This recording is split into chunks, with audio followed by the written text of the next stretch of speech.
our tomato greenhouse. This is one of 3 heated houses that we have here on the farm, and in here we focus on getting early tomatoes.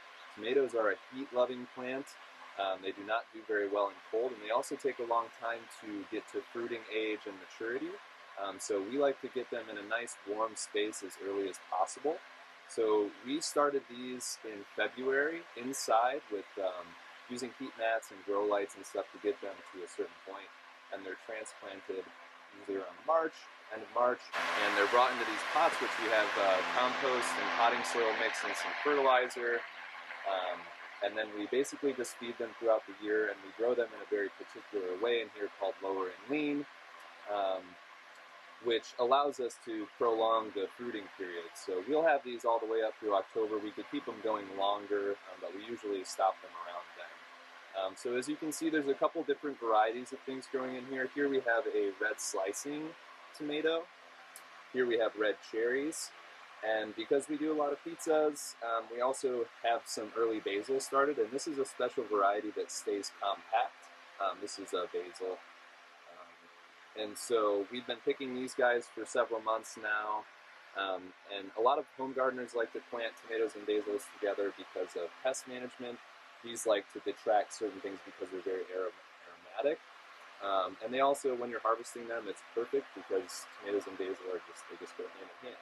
So yeah, great plant to grow. You can grow it a variety of different ways. Like I said, this one is specifically meant to prolong our fruiting period. You can also grow them as bushes with some trellising support. You can even let them grow on the ground because traditionally they are a vining plant, and they will actually set roots. If you let them lay on the ground, they'll set roots from their stem. So yeah, cherry tomatoes, one of the best things, morning, noon, night, all the time. With regards to harvesting, this is pretty straightforward. Here we like to try to leave the green part on. It looks pretty.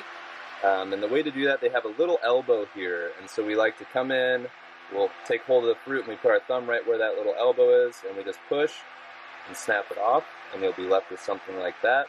If you harvest it and the greens come off, it's also okay, especially if you're a home gardener. Either way works. So just pull them off, wait for them to get a little ripe. These have a particular characteristic of staying green on the shoulders of the tomato for a little bit longer than normal. But it's still okay to pick these. They'll ripen up as they sit on your counter and wait for you to eat them, or you can get a nice ripe one like this and eat it right now.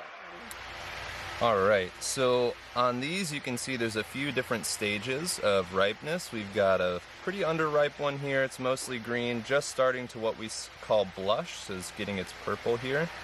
This one's a little further along.